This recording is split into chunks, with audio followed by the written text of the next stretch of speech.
have started the lesson motion and the measurement. We are dealing with the first point, that is only measurement. We are learning about the measurement. In the last video we have discussed about the which are the standard unit of measurement and why the standard unit of measurement is important. The worldwide standard SI unit means what? System International or standard unit of measurement is very important. Am I right? So standard unit or the SI unit of the length is a meter. SI unit of the length is a meter. So in today's video we are going to discuss how to measure the length of an object. So there is a proper technique to measure the length of an particular object. Are you getting? If we will not measure the length properly, then we are going to get an error. So how to measure the length of an object? For this we are going to discuss, the first point is placement of the scale. Suppose this is a card and if I want to measure the length of this card, then my scale should be the first point. Suppose this is an A point and this is B point. Then I have to place this A point in the line should be coincide with the starting point, that is 0.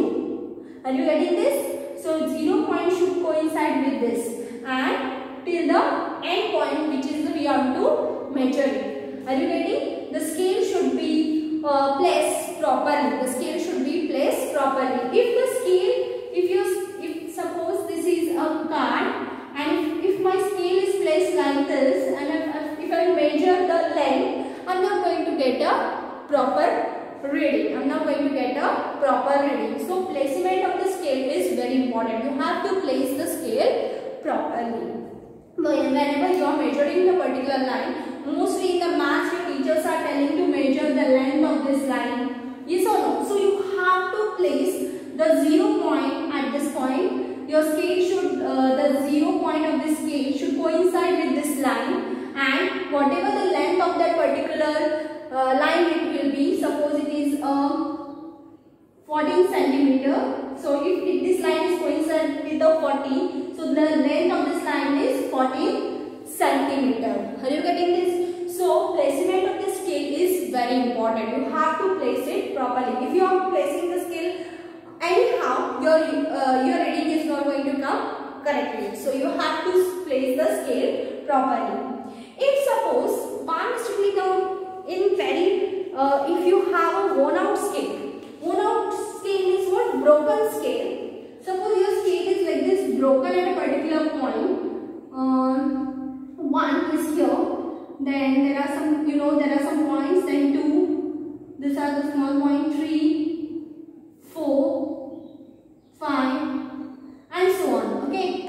So and if the teacher has asked you to measure this length, if the teacher has asked to measure this length, so how to measure the length? So cross this line. Where is your whole number? Now you know what is the whole number. Yes or no? 0, 1, 2, 3, 4. These are the whole numbers. Am I right? Where is the whole number? Skip this all. If this number, your scale has broken from the 0 and you have the number 1, then you have to keep the point. The A point should be kept. Suppose this is a line A and B I have to measure. So this A point should be placed here. Okay, and B point should be placed at this point. Okay, so what is the point where it is the B point has coincided to 3. Am I right? So this is your final unit. Yes or no? So this is the final unit and this is your initial unit. So actually what will be the length of this AB? What will be the actual length of the AB? So to measure the length of this AB, this is where this line has been coincided to the 3 and this is 1. So 3 minus 1. So 2. It will come 2 centimeter. So this line is of 2 centimeter. Are you getting this? If suppose your scale has been broken, then you have to choose. Suppose instead of 1, now if you don't have 1, so I can use 5, 6, 7, 8, 9 and so on. Okay. So where my line has been coincided, where is the last point?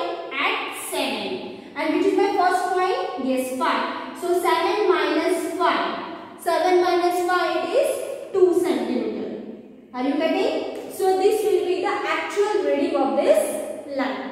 Are you getting? If the worn out ends are there, if the worn out scale is there, if the scale is broken, then you have to use this system. Are you getting? Then you have to use this technique. Then the third is position of an eye. Yes, this is very important. Position of an eye should be proper.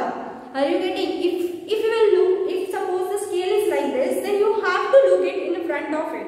Are you getting? If you look from here, if you look from there, you are not going to get a proper unit. You are not going to get a proper length of an particular object. So you have to put your eye straight to that particular line. Are you getting this? So you have to keep the straight eye so that you can get a proper unit. If I will look from this side, if I will look from that side, I am not going to get a proper length. So your eye should be, position of the eye should be straight. Now suppose this activity is given, see, measuring the length of the curved line. Suppose a curved line is given to you. This is a curved line, okay. So the curved line should end at this particular point. This is A and this is B, okay. If I want to measure this curved line, then what I have to do? This measuring of the curved line should be done with the help of the thread. With the help of the thread. How to measure this line? See, you have to take the thread. You have to place from this A point. Join this thread. How the line is there? You have to keep the thread in such a way that you have to keep it properly in like this path. You have to go inside that line, thread with this line. Then you have to take that thread properly in your hand, and then with the help of the scale you have to measure the length of the thread. You have to measure the length of the thread. That will be the length of this curved line. Are you getting this? That will be the length of this curved line. First, to measure the curved line, what you will take? You will draw one curve. Then with the help of the thread, you will place your thread at this point. Then how is the curved line? Like that you will put your thread.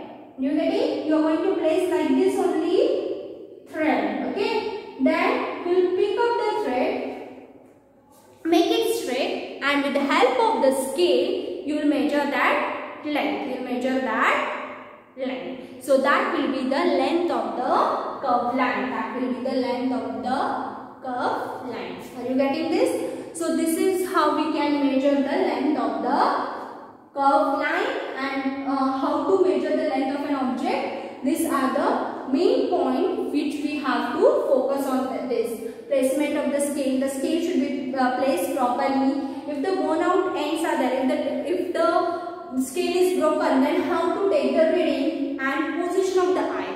You have to place your eye straight so that you can get a proper reading. If this is not followed, then you are going to get error in that length. You are going to get an error in the length. So to measure the length of the curved line, I have told you, you can do this activity at home. You can draw one curved line, and with the help of the thread, you can measure the length of this curved line. It is there in the activity number 4. You can just go through it and you can do this activity. Okay, I hope you have understood it. In the next video, we are going to learn about the motion. What is motion, what is rest, and different types of motion. I hope you have understood it. Thank you.